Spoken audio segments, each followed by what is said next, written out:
I am very, very happy to share with you what I have been working on for the past 5 months.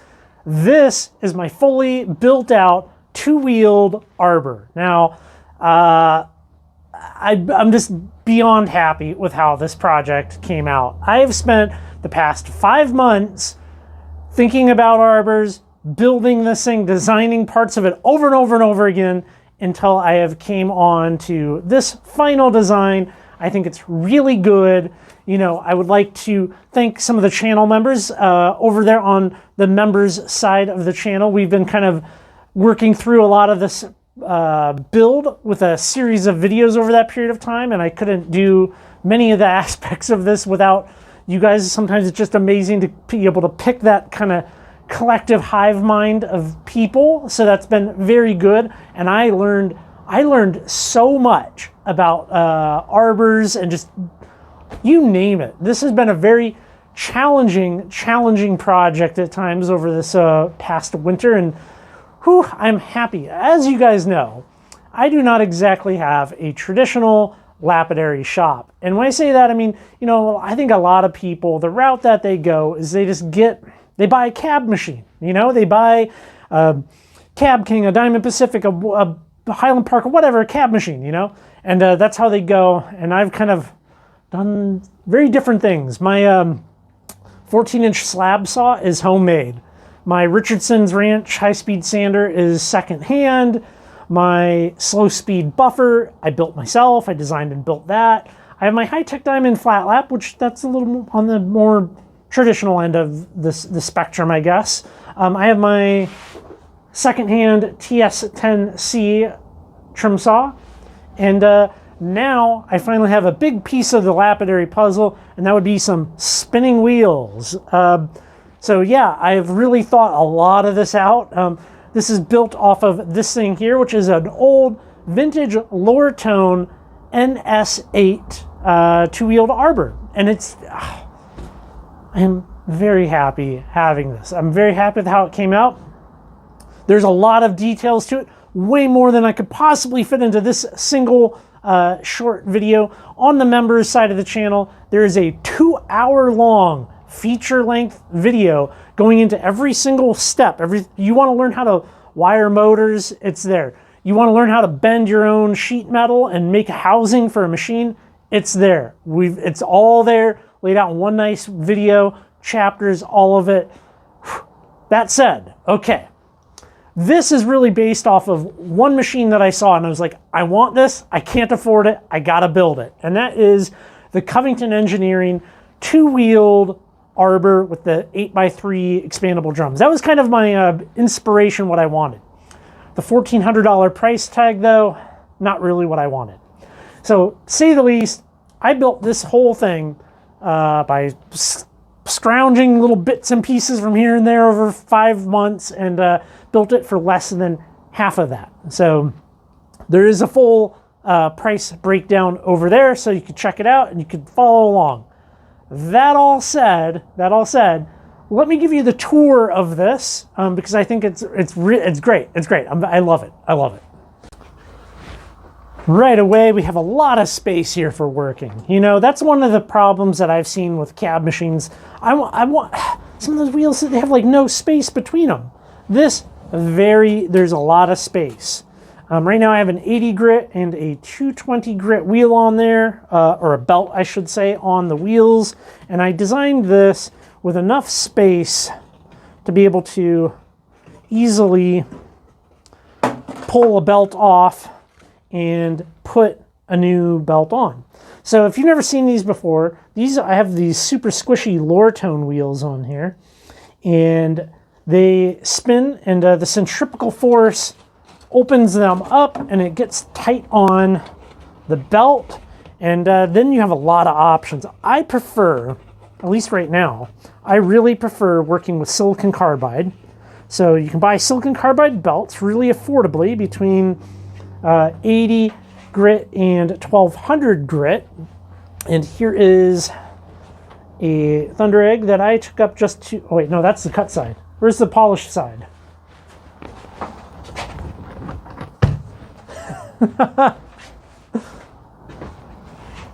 This is polished up to 1200 and very silky satin finish on this. And this is ready to go over to the buffing wheel. Very, very nice, very, very smooth, no deep scratches, and that will look great once I put that beautiful wet finish on there. So that's very easy. You can get diamond belts. I don't have any of those, and I will be addressing the whole diamond belt thing in a future video. All of this metal, this is all aluminum.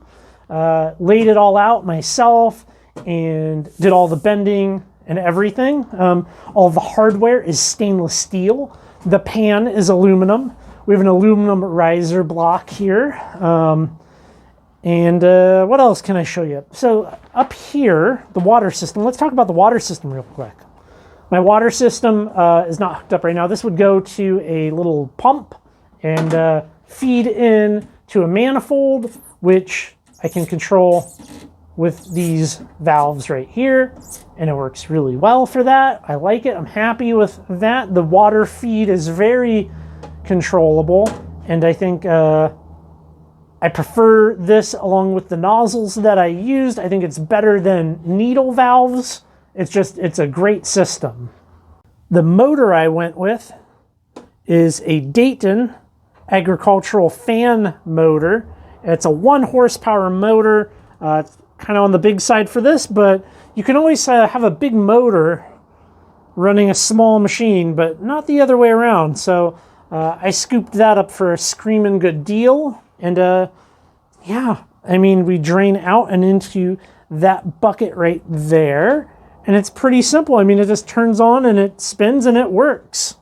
One thing that I still need to get is I want like a piece of foam here. I want to be able to rest my hands here a little more comfortably than on this metal lip. And I'm thinking like there's insulation for pipes that you can get, like just a piece of foam. I'm thinking a piece of foam over that would be kind of nice, because otherwise you're kind of like resting your wrists on this. It's not super comfortable.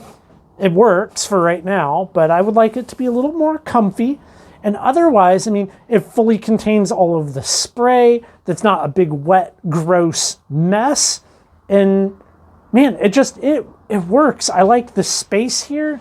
I don't have let me grab something that I could use as an example. Okay, so as an example here, if I wanted to polish up something really big, right? I want to take a bigger Thunder Egg. Like, look at that. I can almost fit that whole thing on there. And there's so much room on both sides of that. There's just a plethora of space all the way down to something really little can be worked here as well. It's just, I think this suits me for the bigger pieces that I want to do.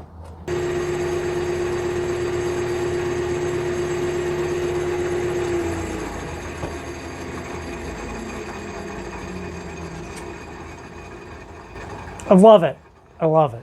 I know this is just a little bit of a show and tell video, but I've spent hundreds of hours at this point thinking about this. So I wanted to share it with you. And I have ideas for other machines that I would love to build out here in the shop, but that's going to have to wait. I kind of need a bigger shop, I think, at this point. But yeah, I feel like I have quite the setup now. I'm very happy to get to work with this even more. I have some practice to do. You know, this is the first thing to come out of it, and I'm happy with this. And we're going to work on some other things that I haven't been able to do before. I would like to spend some time doing some obsidian work. That would be really fun to do with this. I have some more freeform pieces that I would like to try and get my toes a little wet in the kiddie pool with this. You know, try my hands at some things that I've seen other people do, but I've never really had the machine to properly go at it. Yeah, that. Well, everybody, thanks for coming by. looking in at the arbor here with me. I'm just so happy. So happy. All right. I think we'll leave this one here. Thanks for coming by and listening to what I have to say. I appreciate you, and I'll catch you on the next video.